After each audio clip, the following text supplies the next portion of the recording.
এর কথা বুঝলেই চলবো। বলে ইরাক থেকে কত কথা বের করতে পারবে। মসজিদে কালেকশন হইতেছে, মসজিদে কি হইতেছে? তো আল্লাহর নির্দেশ কি? সহযোগিতা করতে হবে, কারণ এক কাজ। মসজিদের ছাদ ঢালাই হইতেছে, ইমাম সাহেব বলতেছে এক ব্যাগ করে সিমেন্ট লাগান সবাই। এখন আল্লাহ তাআলা বলছেন এখানে কি করো? সহযোগিতা করো। এখন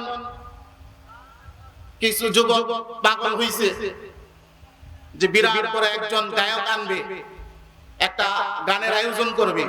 এখন তারা ৫,০০০ ১০,০০০ করে টাকা কালেকশন করতেছে। এখন আল্লাহর নির্দেশ কি? টাকা দেওয়া না না দেওয়া? সবাই কথা বলতে হবে কিন্তু। এখন দেওয়া না না দেওয়া? না দেওয়া। এখন যে ব্যক্তি আল্লাহর নির্দেশ লঙ্ঘন করে টাকা দিল, সে আল্লাহর নির্দেশ কি করলো? লঙ্ঘন করলো, অমান্য করলো। কথা বুঝতে পারছেন? এখন আসেন আমরা এই কথাটাকে সামনে রেখে আমাদের সমাজ জীবনের কিছু জরুরি কথা শুনি, এটা বোঝার জন্য। একদিন আমি আমার জীবনে এমন অনেক ঘটনাই ঘটছে, আমি কয়েকটা ঘটনা বলি, ছোট্ট ছোট্ট করে বলি। একদিন ফকিরাফুল ব্রিজ যারা গেছেন দেখছেন ঢালু, একজন ৫০ থেকে ৫৫ বছর অথবা ৬০ বছরের একজন মুরব্বী একটা রিকশার মধ্যে ৩টা চালের বস্তা নিয়ে ওঠার জন্য চেষ্টা করতেছে, কিন্তু কোনোভাবেই উঠতে পারতেছে না। কথা বুঝতেছেন? এখন ওনার কি প্রয়োজন? কথা বোঝেন নাই? ওনার কি প্রয়োজন বলেন? সাহায্য প্রয়োজন। কিন্তু আমরা সমাজের মানুষ দূর থেকে এই চিত্র দেখতেই পছন্দ করি। কেউ আর দৌড়া যায় না যে ধাক্কা দিয়া ওঠায়। আমি দেখলাম চারপাশে বেশ মানুষ, কেউ যায় না। আমি দৌড়ায় গেছি, গিয়া রিকশার পেছনে দিয়া আমি যখন ধাক্কা দিতেছি, উনি আর খেয়াল করে নাই যে হুজুর মানুষ। দেখবেন হুজুর মানুষ আবার কাম করলে মানুষ পরে কিন্তু মানে আশ্চর্য হয়, ঠিক না? আশ্চর্য হয়। তো মুরব্বী আমারে দেখছে না, মনে করছে যে কেউ ধাক্কা দিতেছে। মুরব্বী রিকশা উপরের দিকে উঠতেছে, মুরব্বী খুশি। মুরব্বী সামনে দিয়ে টানতেছে, আমি পেছন দিয়ে ধাক্কা দিতেছি। রিকশা যখন ব্রিজের উপরে উঠছে, ওটার পরে মুরব্বী পেছনে তাকায় দেখে, আল্লাহ এত বড় দাড়িওয়ালা হুজুর আমার রিকশা ধাক্কায় দিছে। এখন বেচারা দেখলাম যে শরমেও পেরে গেছে, আবার খুশিতে চেহারাটা যেন ঝলমল ঝলমল করতেছে। এখন বলেন আপনারা এই মানুষটাকে আপনি কত টাকা দিয়ে এতটুকু খুশি করতে পারবেন? কথা বুঝতে পারতেছেন না আপনারা? হ্যাঁ, সহযোগিতাটা কি খুব বেশি বড় ছিল? তেমন বড় না, কিন্তু সামান্য একটু রিকশাটাকে ধাক্কা দিয়েছে আমি পেছন থেকে, আর উনি সামনে দিয়ে টান দিছে, রিকশা উঠে গেছে, কিন্তু তার মনটা শান্তি হয়ে গেছে। আমরা চাই এই ভাব প্রতিটা মানুষের অন্তরে শান্তি পৌঁছাতে পারে কিনা? বলেন বলেন, পারে কিনা? পারে। যেমন বেশ কয়েক মাস আগের কথা, আপনারা অনেকে এখানে জানেন যে আমি একটি ব্লাড ব্যাংকের হয়ে কাজ করি। আমাদের ব্লাড ব্যাংকের নাম হলো কওমি ব্লাড ব্যাংক।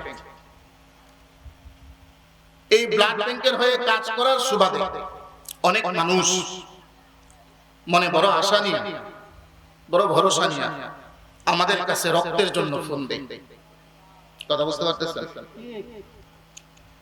তো আমরাও আমাদের সাধ্য অনুপাতে চেষ্টা করি মানুষের এই আশা ভরসার জায়গাটা পূর্ণ করার। একদিন এক যুবক ফোন দিছে যে তার স্ত্রীর ব্লিডিং হচ্ছে, অনবরত রক্ত বের হচ্ছে, তার জন্য 5 ব্যাগ রক্ত দরকার। কয় ব্যাগ? মানে হলো তার স্ত্রী প্রায় মরণাপন্ন। যদি ইমিডিয়েটলি খুব দ্রুত রক্ত দেওয়া না যায়, তাহলে তার স্ত্রীকে বাঁচানো যাবে। এমন সিচুয়েশনে আমার কাছে ফোন দিয়ে সে কান্নাকাটি শুরু করেছে। রাত আনুমানিক বাজে সম্ভবত 8:30 থেকে 9:30। আমি একটা বাচ্চা পড়াচ্ছিলাম। আমি পড়ানো থেকে উঠে তারপরে ও পজিটিভ ছিল রক্তটা, আমি একজন ডোনারকে ফোন দিলাম। উনিও পড়াচ্ছেন। খেয়াল করে শুনেন, আপনারা শুনলে আপনাদেরও লাভ হবে। তো উনিও পড়াচ্ছিলেন, আমি ওনাকে ফোন দেওয়ার পরে বললাম যে ভাই এই ঘটনা, আপনার তো একটু আসতে হয়। তো বলতেছে যে ঠিক আছে ভাই আমি আসতেছি। কোথায় আসতে হবে? আমি বললাম শহরের মৌলভীপাড়া নাইটিঙ্গেল হাসপাতালে আসেন, আমি হাসপাতালের সামনে অপেক্ষা করতেছি। তিনি হাসপাতালের সামনে আসলেন, রক্ত দিলেন। রক্ত তার শরীর থেকে বের করার পরে রক্তের যে ব্যাগ, এই ব্যাগটা যখন আমি ওই ছেলেটার হাতে দিলাম, আমি রক্ত দিছি তার হাতে, আমার কাছে মনে হয়েছে, তার অবস্থা দেখে মনে হয়েছে যেন তার হাতে আমি তার জীবনটা তুলে দিয়েছি। আমি তার চেহারা দেখে, তার চোখের পানি দেখে আমার মনে হয়েছে যেন তার হাতে আমি তার জীবনটাকে তুলে দিয়েছি। তার চোখ থেকে টপ টপ করে পানি পড়তেছে।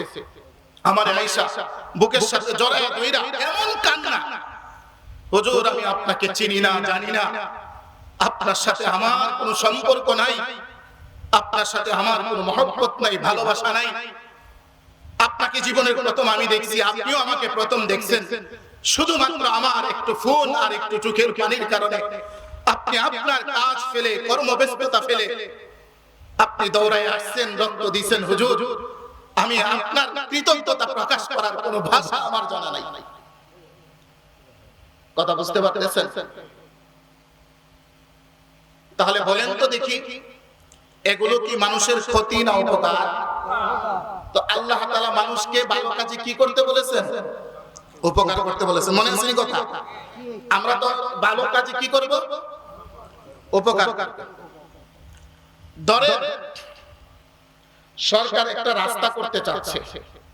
কি করতে চাচ্ছে? রাস্তা। কিন্তু দুই দিকে দুই প্রতিবেশী, দুই দিকে দুই বাড়ি, প্রত্যেককেই সরকার বলতেছে রাস্তাটা সুন্দর হবে, আপনারা এই পাশের দক্ষিণ পাশের তারাও যদি এক হাত ছেড়ে দেন, পূর্ব পাশের উত্তর পাশের তারাও যদি এক হাত ছেড়ে দেন, তাহলে আমাদের রাস্তাটা করার সুবিধা হবে। রাস্তার সুবিধা যদি আপনারা এক হাত করে ছেড়ে দেন। কিন্তু আমাদের সমাজের মানুষ দেখবেন রাস্তা চাই ঠিকই, কিন্তু কেউ জায়গা ছাড়তে রাজি না। কথা বলে না, রাস্তা চাই, বলে রাস্তাটা সুন্দর হোক। তাহলে রাস্তা সুন্দর হোক, জায়গা কি আসমান থেকে আসবে নাকি? না, আমাদেরকে দিতে হবে, দিতে হবে। তাহলে দেখবেন যে এলাকায় রাস্তাঘাট সুন্দর, আপনারা দেখবেন নাসিরনগরের কিছু কিছু এলাকায় মাস্টার সাহেব মনে গতকালকে গুইরাও আইছে, মজা খুব পাইছে।